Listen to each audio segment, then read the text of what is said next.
Bengal tigers ने शाहीनों को घर पर दबोच लिया। बांग्लादेश ने 2 टेस्ट मैचेस की सीरीज 2-0 से जीत ली। पाकिस्तानी होम ग्राउंड पर तारीख में पहली बार बांग्लादेश से व्हाइट वॉश 185 रन का हदफ मेहमान टीम ने 4 विकेट्स के नुकसान पर हासिल किया। जाकिर हसन ने 40, तजमुल हसन ने 38 और मोमिनुल हक ने 34 रन बनाए। मुशफिकुर रहीम और शकीबुल हसन ने बांग्लादेश के लिए मैच फिनिश किया। पहली इनिंग्स में बांग्लादेश के 6 खिलाड़ी 26 रन पर आउट हुए थे। बांग्लादेश ने पहली इनिंग्स में शानदार कमबैक करके 262 रन बनाए। पाकिस्तान की टीम की दूसरी इनिंग्स में बैटिंग फिर फ्लॉप, 172 रन स्कोर किए। शाहीनों की मायूसकुन कारकर्दगी से शाकीन क्रिकेट नाराज।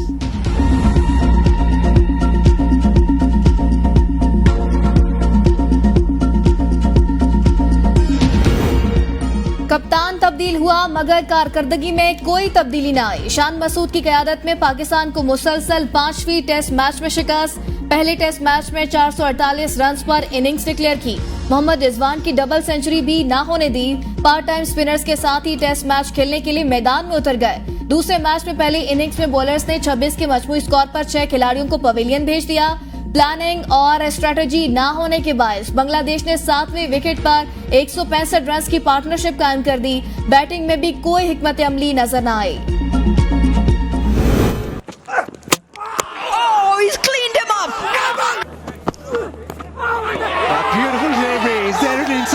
Hassan Mahmood to continue. Here's a dick. He's got another one.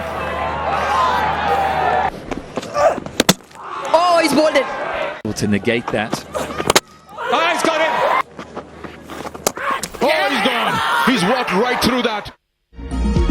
बड़े नाम सब नाकाम। पाकिस्तानी बैटिंग लाइनअप बांग्लादेश के खिलाफ होम सीरीज में मुकम्मल नाकाम। किंग बाबर बांग्लादेशी बॉलर्स के सामने भीगी बिल्ली बने रहे। 2 मैचेस में 64 रन ही बना सके। कप्तान शान मसूद 2 मैचेस में 105 रन बनाकर टीम के किसी काम न आए। ओपनर अब्दुल्ला शफीक 2 मैचेस में सिर्फ 42 रन बना सके।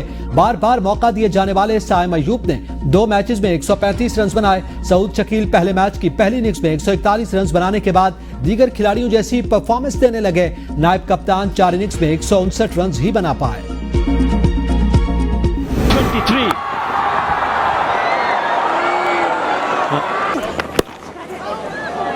Yeah, take 4 more off. Brilliant. Nicely clipped off and has the time. Shaheen Shah Afridi, ना नसीम शाह। बांग्लादेश के खिलाफ पाकिस्तान का वर्ल्ड क्लास बॉलिंग अटैक बुरी तरह फेल। स्पिनर ना होने के बाद पहले टेस्ट की पहले इनिंग्स में बांग्लादेश ने बासानी 565 रन बनाए। पहले टेस्ट मैच में नसीम शाह 3, शाहीन शाह सिर्फ 2, खुरम शहजाद और मोहम्मद अली भी 2 विकेट हासिल कर सके। दूसरे मैच की पहली इनिंग्स में पाकिस्तानी बॉलर्स ने 26 के मजमूई स्कोर पर 6 खिलाड़ियों को पवेलियन भेजा। फिर विकेट गिराने में नाकाम रहे और बांग्लादेश ने 262 रन बनाए।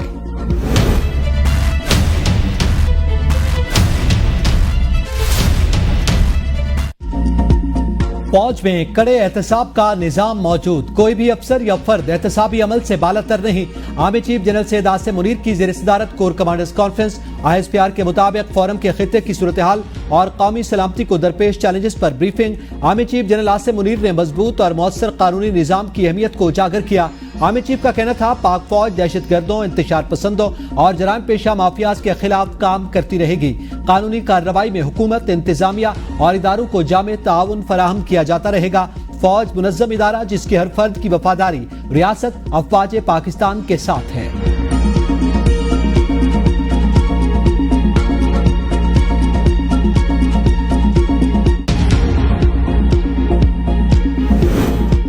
जजेस की तादाद बढ़ाने का बिल कौमी असम्बली में पेश न हो सका। स्पीकर ने जजेस की तादाद बढ़ाने का बिल मौखिर कर दिया। बिल का मकसद जजेस की तादाद 17 से बढ़ाकर 23 करना है। कौमी असम्बली में बिल हुकूमती रुकन दानियाल चौधरी ने पेश किया। दानियाल चौधरी ने कहा, जब आखिरी मरतबा ये बिल मुतारिफ हुआ था उस वक्त आबादी 16 करोड़ थी। सुप्रीम कोर्ट में पेंडिंग केसेस 54,000 से जायद हैं। नजरिया जरूरत के मुताबिक बिल आ रहा है। बैरिस्टर गौहर ने कहा, ये बिल प्राइवेट मेंबर के तौर पर पेश नहीं हो सकता। जजेस की तादाद बढ़ना सिर्फ हुकूमत की सवाबदीद है। स्पीकर ने बिल मौखर कर दिया। वजीर कानून आजम नजीर तारड़ ने कहा, जब हुकूमत कोई बिल लाएगी तो डंके की चोट पर लाएगी। हमें जुडिशल रिफॉर्म्स की जरूरत है। बैरिस्टर गौहर अली खान ने कहा, भारत की आबादी 1 अरब 45 करोड़ है। वहाँ हाई कोर्ट्स के 1114 और सुप्रीम कोर्ट के 33 जजेस हैं। हम बहुत छुट्टियां कर रहे हैं।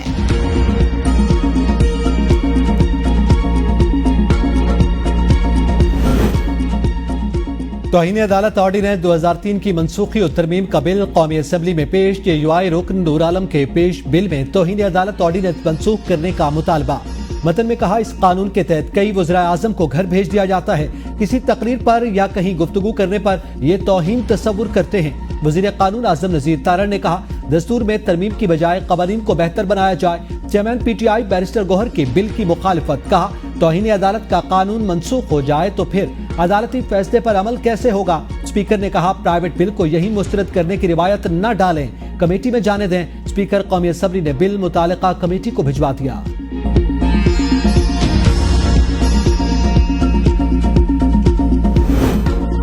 सरदार अख्तर मैंगल कौमी असम्बली से मुस्ताफी। मीडिया से गुफ्तगू में कहा, हमारे साथ कोई भी नहीं और ना ही कोई बात सुनता है। बलोचिस्तान पर लोगों की दिलचस्पी नहीं। बलोचिस्तान के मसले पर एक इजलास बुलाना चाहिए था जिसमें बात होती। ये असम्बली हमारी आवाज को नहीं सुनती तो इस असम्बली में बैठने का कोई फायदा नहीं। पाकिस्तान में सियासत से बेहतर है पकोड़े की दुकान लगा लूं। मैं अपने लोगों के लिए कुछ नहीं कर सका।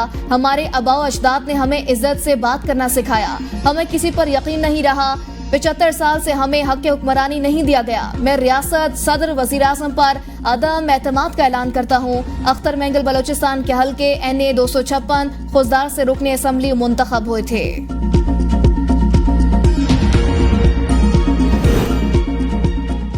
अख्तर मैंगल का इस्तीफा अभी मौसूल नहीं हुआ। हाउस में जमा हुआ या सेक्रेटरी को मिला हो तो मैं कुछ नहीं कह सकता। अख्तर मैंगल के कौमी असम्बली से इस्तीफे पर स्पीकर कौमी असम्बली सरदार याद सादिक का रद्द-ए-अमल। कहा, इस्तीफे का एक प्रोसेस होता है, इस तरह नहीं होता कि मंजूर किया जाए या मुस्तरद। प्रोसेस जल्द मुकम्मल कर लिया जाएगा। स्पीकर पीपल्स पार्टी के रहनुमा आगा रफीउल्लाह का हुकूमत से सरदार अख्तर मैंगल को मनाने और स्पीकर से इस्तीफा कबूल न करने का मुतालबा।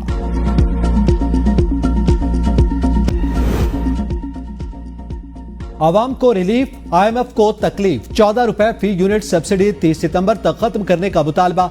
पंजाब हुकूमत का सार्फिन को सोलर पैनल्स देने का 700 अरब रुपए का मंसूबा भी खतरे में पड़ गया। IMF ने नए कर्ज प्रोग्राम के लिए 3 नई शराइत आयद कर दी। 37 माह के कर्ज प्रोग्राम के दौरान कोई सूबाई हुकूमत सब्सिडी नहीं दे सकेगी। सूबाई हुकूमतें कोई ऐसी पॉलिसी मुतारिफ नहीं करवाएंगी जो कर्ज प्रोग्राम के तहत किए गए वादों के खिलाफ हो। सूबाई हुकूमतों ने IMF के साथ सितंबर के आखिर तक कौमी मालियाती मुआहदे पर दस्तखत का वादा किया। नई शर्त की वजह से सूबाई हुकूमतें अब यकतरफा इक़दामात नहीं कर सकती। सूबे किसी भी ऐसे इक़दाम से पहले वजारत खजाना से मशवरा करेंगे।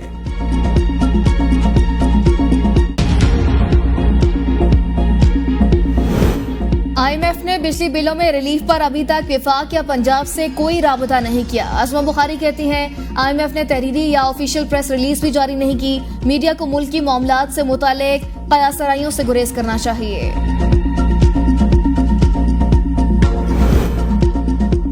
कर्ज के लिए IMF की शराइत पर अमल कर रहे हैं। उम्मीद है IMF की शराइत वक्त पर सारी पूरी हो जाएंगी।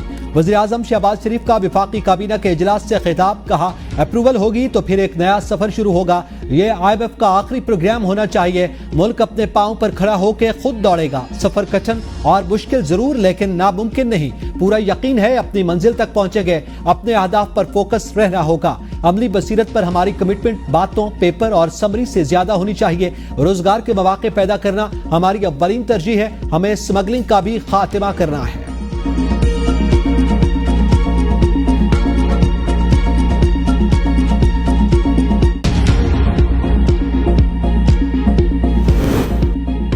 ताजरों को टैक्स देना ही पड़ेगा। विद होल्डिंग टैक्स में इजाफे की कोई तजवीज ज़ेर गौर है ना। IMF को टारगेटेड सब्सिडी पर एतराज। वजीर खजाना मोहम्मद औरंगजेब की मीडिया से गुफ्तगू। कहा, BISP के जरिए मुस्तहिक तबके को सब्सिडी दी जा सकती है। रवा माह सूबों से मिलकर कौमी फाइनेंशियल पैकेज तैयार किया जाएगा। बैरूनी फाइनेंसिंग का 2 अरब का गैप पूरा करने के लिए एडवांस सतह पर बातचीत जारी है। कर्ज रोल ओवर के लिए बातचीत हतमी मरहले में और मुस्बत अंदाज में चल रही है। टैक्स वसूलियों का हदफ डिजिटलाइजेशन और इन्फोर्समेंट से पूरा करेंगे। टैक्स के बगैर मुल्क तरक्की नहीं कर सकता। ताजरों के जायज मुतालबात मानेंगे।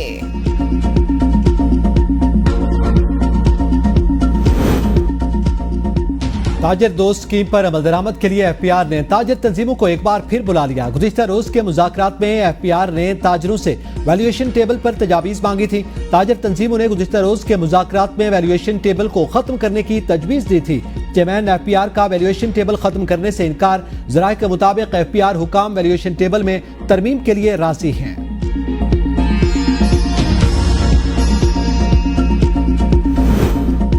जस्टिस काजी फाइज ईसा और नईम बुखारी में तल्ख जुमलों का तबादला। वकील नईम बुखारी ने कहा, आप आवाज ऊंची करके समझते हैं मैं डर जाऊंगा, मैं ऊंची आवाज से डरने वाला नहीं। आपने खुद भुट्टो रेफरेंस में लिखा, माजी में क्या होता रहा।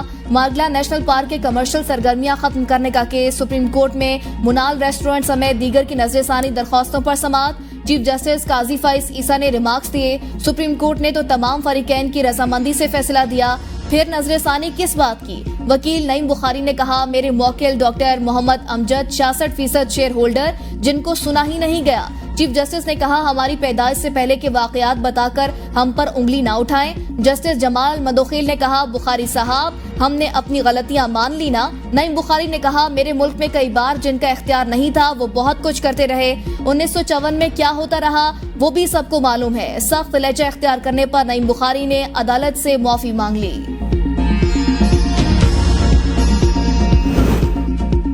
पीटीआई के जलसे की जगह फाइनल हो गई। 8 सितंबर को जलसे के लिए डिप्टी कमिश्नर इस्लामाबाद और शुएब शाहीन का जलसे के लिए संगजानी का दौरा। पीटीआई का जलसा तरनौल की बजाय संगजानी में करने पर इत्तेफाक। संगजानी का मकाम मोटरवेज और जीटी रोड के करीब होने पर रखा गया। पेशावर से आने वाले काफिलों को जलसागाह तक पहुंचने में आसानी होगी। तयशुदा वक्त के मुताबिक लोग जलसे के बाद मुंतशिर हो जाएंगे। माफी सिर्फ अल्लाह से मांगते हैं। 9 मई की फुटेजेस लाएं, दूध का दूध पानी का पानी हो जाएगा। कौमी असम्बली में अपोजिशन लीडर उमर अयूब की लाहौर में मीडिया से गुफ्तगू। कहा, माफी गलत काम की मांगी जाती है, हमने कोई गलत काम नहीं किया। मईशत तबाह करने वालों से बात कैसे करें। हमारे दौर में चलती मईशत को तबाह किया गया, खमियाजा आज तक अवाम भुगत रहे हैं। मेहनतें हम नहीं ख्वाजा आसिफ ने की, वो रोते भी थे। नवाज शरीफ की प्लेटलेट्स गिरती तो झूठी रिपोर्ट्स बनाते और गलत रिपोर्ट्स काबीना को पेश करते। तारिक बशीर चीमा पुराने सियासी घोंसले में फिर उड़ान भरने को तैयार। मुस्लिम लीग काफ के तारिक बशीर चीमा का जल्द पीपल्स पार्टी में शमूलियत का ऐलान मुतवक्के। ज़राए के मुताबिक नवाब सलाउद्दीन अब्बासी भी पीपल्स पार्टी में शमूलियत का ऐलान करेंगे। कोई माने या न माने, पीटीआई इस मुल्क की हकीकत है। पीटीआई से बानी को कभी माइनस नहीं किया जा सकता। पीटीआई से बात किए बगैर मुल्क में इस्तेहकाम नहीं आ सकता। शाह महमूद कुरैशी की मीडिया से गुफ्तगू। कहा, आज तक माइनस के जितने फॉर्मूले लाए गए सब नाकाम हुए। 8 सितंबर का जलसा पीटीआई कहा, किसी सूरत रुकावट नहीं डालनी चाहिए। बानी चेयरमैन ने ऑक्सफोर्ड यूनिवर्सिटी का इलेक्शन लड़ने के खिलाफ बोलने वाले तंग नजरी का मुजाहरा कर रहे हैं।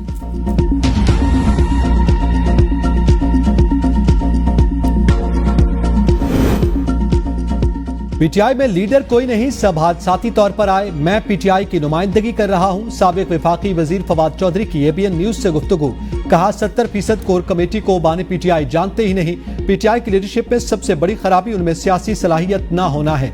उमर अयूब को तो अरसे से कह रहा हूं, आप लोगों को बहुत उम्मीद दिलाते हैं, इसलिए तनकीद भी होती है। तहरीक इंसाफ को इस वक्त हुकूमत मुखालिफ जमातों से राब्ते करने चाहिए। नवाज शरीफ ने 2 ग्रुप्स बनाए हुए हैं, एक राना सनाउल्लाह वाला, दूसरा ख्वाजा आसिफ वाला। जो जीत गया वो लीड करेगा, चाहे वो ख्वाजा आसिफ हो या राना सनाउल्लाह। पीटीआई वर्कर सिर्फ बानी की वापसी चाहता है। 8 सितंबर का जलसा बानी पीटीआई की वजह से होगा।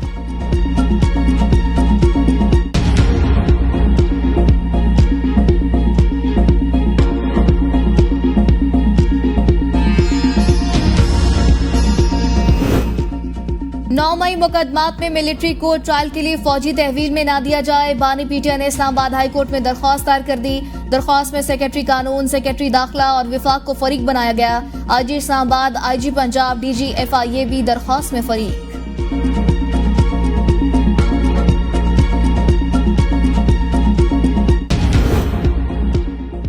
इलेक्शन कमीशन और सेनेट के कायमा कमेटी बराए पार्लिमानी उमूर आमने सामने। इलेक्शन कमीशन का बजट और उसके अखराजात की तफसीलात कायमा कमेटी को देने से इनकार। इलेक्शन कमीशन ने वजारत पार्लिमानी उमूर को फैसले से आगाह कर दिया। कहा, आइन के आर्टिकल 81 के तहत इलेक्शन कमीशन का बजट चार्ज होता है। इलेक्शन कमीशन आजाद आईनी इदारा, किसी वजारत के मातहत नहीं। इलेक्शन कमीशन अपने खर्च और बजट से मुताल्लिक किसी को जवाबदेह नहीं।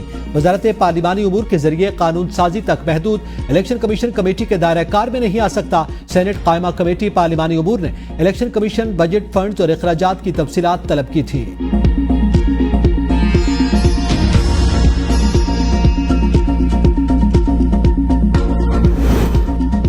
कॉर्पोरेट फार्मिंग के लिए दी जाने वाली 4.8 मिलियन एकड़ अराजी की खबरों पर नवीद कमर का तवज्जो दिलाओ नोटिस। नवीद कमर ने कहा किसी भी जगह को सरसब्ज करने के लिए जमीन से ज्यादा पानी देना जरूरी। मुसद्दिक मलिक ने जवाब में कहा 4.8 मिलियन एकड़ जमीन में से सिर्फ 8 लाख एकड़ जमीन इंक्वायर की जाए, 4.5 लाख एकड़ जेरे काश्त आएगी। प्रोटेक्टिव फार्मिंग करेंगे, अगर आपकी बात ठीक है तो फैसला वापस लेंगे। मुंतखब हुकूमत तो आ चुकी है, फैसला वापस ले लें। खुर्शीद शाह ने कहा मिनिस्टर ने के जवाबात से बड़ा मायूस हुआ। 90 में हमारी हुकूमत नहीं थी, मुआहदा हुआ, हमने उसे भी कबूल किया। सिंध वो सूबा है जहां अमन है। मुसद्दिक मलिक ने कहा सिंधु देश का नारा क्यों लगेगा, जितनी ऐसी तहरीकें चलाई गई जिनका मकसद नुकसान पहुंचाना था, ये मामला पाकिस्तान का है, सब मिल बैठते हैं।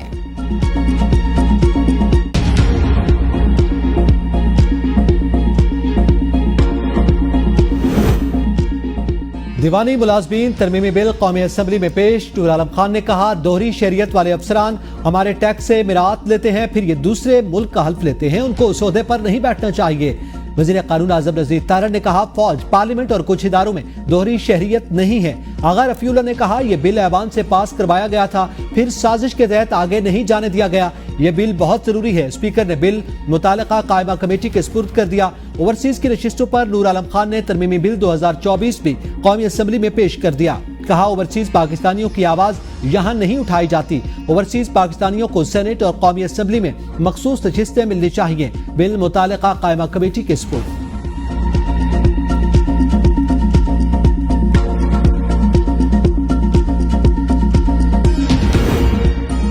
सेनेट कमेटी इजलास में सेनेटर सैफुल्लाह शहादत अवान में तलकलामी। शहादत अवान की जानिब से सैफुल्लाह अबड़ो के बोलने पर एतराज। पीटीआई सेनेटर के गुस्से में कुर्सी उठाकर मारने की धमकी। सैफुल्लाह अबड़ो ने शहादत अवान को टाउट करार देते कहा ज्यादा बकवास की तो कुर्सी उठाकर मारूंगा। सेनेटर शहादत अवान ने कमेटी इजलास से वॉकआउट कर दिया।